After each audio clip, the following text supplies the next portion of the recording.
Place à la gastronomie avec vous, Pierre Lévy, notre chef. On en a parlé un petit peu plus tôt. La Mimouna est devenue une grande fête nationale populaire avec des spécialités bien particulières.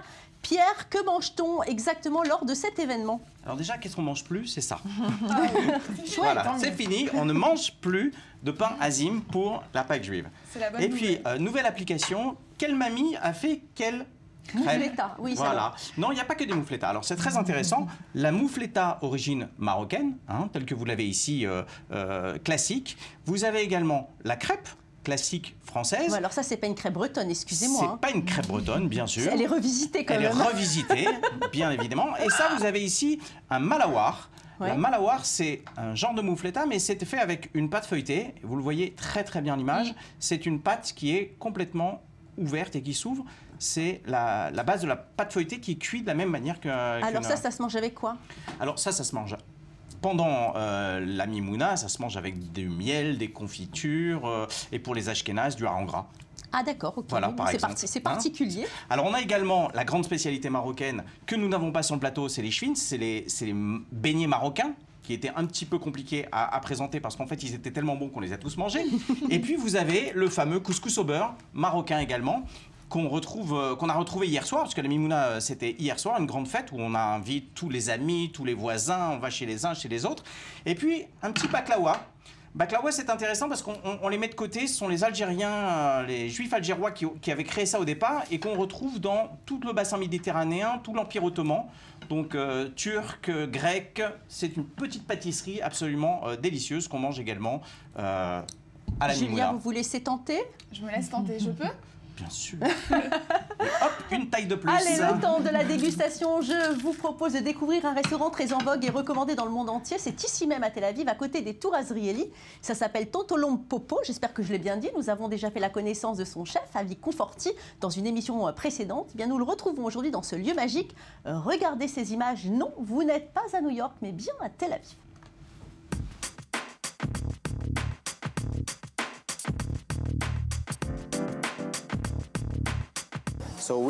On se retrouve maintenant au restaurant Tantolom Popo, le yin et le yang, le blanc et le noir. Et voici le noir. Avant tout, bienvenue à Tel Aviv, au Tantolom Popo. On va commencer avec deux thés très sains et rafraîchissants. Le premier, le green longji avec du jasmin, du jus de courgette et du concombre. Alors on va tester. Je sens que c'est fort. Le second est vraiment très rafraîchissant, du concentré de thé Earl Grey. Alors je voulais juste préciser, ici nous avons le summum de la technologie, un four qui combine la technologie indienne, asiatique et européenne, une flamme permanente, qui ne s'arrête jamais. Rien que pour allumer le four, il faut 9 jours.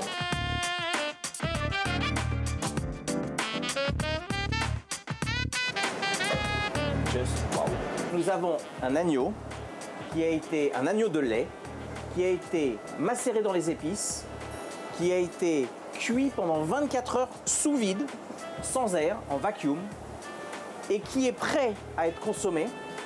Voilà ce que ça donne, et c'est juste extraordinaire. On ouvre ça tout doucement. Alors bien évidemment, tout est marqué, on enlève l'étiquette, tout est tracé, et voilà, un agneau exceptionnel.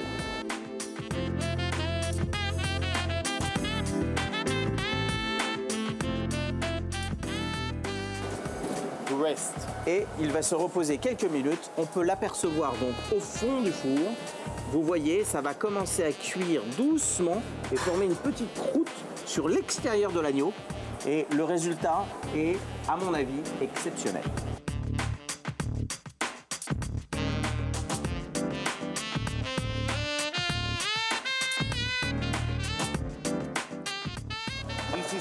Voici donc notre agneau mondialement reconnu. On commence avec une feuille de laitue. Wow. Vous voyez comme c'est délicat et fondant. Là, on voit vraiment que l'agneau a cuit pendant 24 heures. Maintenant, on va l'épicer. On met notre haricot coréen fait maison.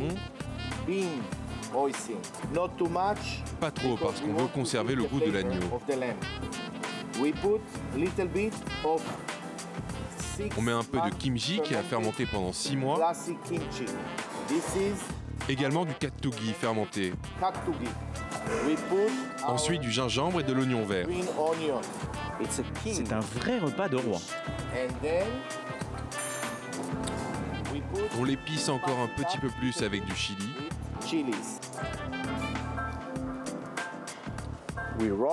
On l'enroule et on se régale. And we enjoy.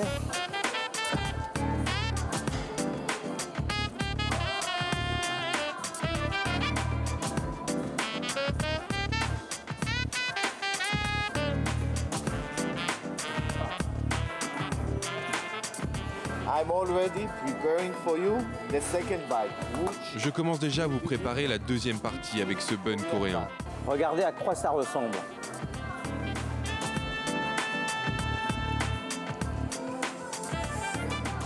Incroyable. C'est complètement différent d'une bouchée à l'autre. And the second bite.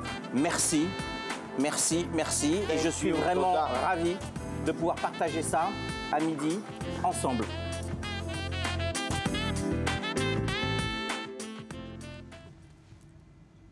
Julia, vous l'avez aimé votre petit gâteau? C'était très bon, mais quand je vois ce que Pierre a mangé aussi dans la vidéo, ça donne très faim. Pierre, dites-moi, vous et moi, vous avez mangé cette côte d'agneau tout seul ou bien il y a votre complice Samuel Calvo qui est avec vous? Parce que vous allez devenir Obélix, là. Hein. Ouais, Obélix, là, je m'inquiète pour vous, vraiment. Terrible, hein. C'est terrible. Ma maman s'inquiète aussi, d'ailleurs.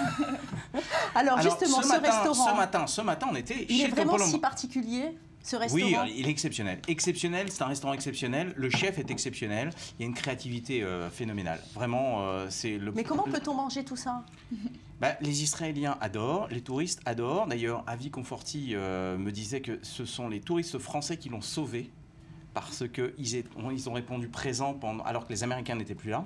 Et c'était juste pour lui une soupape de sécurité qui était extraordinaire. Ce matin, j'étais justement au Topolompo. Ils nous ont préparé un petit gâteau que je vais vous faire goûter aussi. Alors là, ça n'a rien à voir avec les gâteaux au miel de tout à l'heure. Ça n'a rien à voir. C'est un cookie aux épices. Ah, voilà. On aurait cru que c'était du chocolat, vous voyez. Il ne faut pas trop parier avec vous, Pierre Lévy. Hein. Voilà, c'est juste exceptionnel. Bon, alors Alice, vous vous y collez cette fois-ci? Qui s'y colle? Allez, je m'y colle. Alors, mais j'ose pas y toucher. Alors allez-y. Alors dites-moi, justement, vous n'avez pas parlé des desserts dans le reportage. Qu'y a-t-il comme dessert à part celui-ci? Alors, il y a plein de desserts là-bas. Il y a un dessert au chocolat, il y a un dessert avec de la glace. Très fort au niveau des desserts glacés.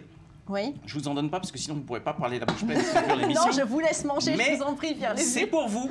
C'est gentil. La petite, le petit morceau de gâteau, vous voyez, ça me touche. C'est juste présenté d'une manière exceptionnelle.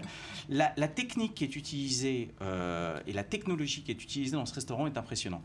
On a des ustensiles de cuisine, on a des machines, on a des appareils. La cuisson aussi qui est particulière. Le four est exceptionnel. C'est un four qui mélange, comme je l'ai dit tout à l'heure, la technologie indienne, asiatique et européenne.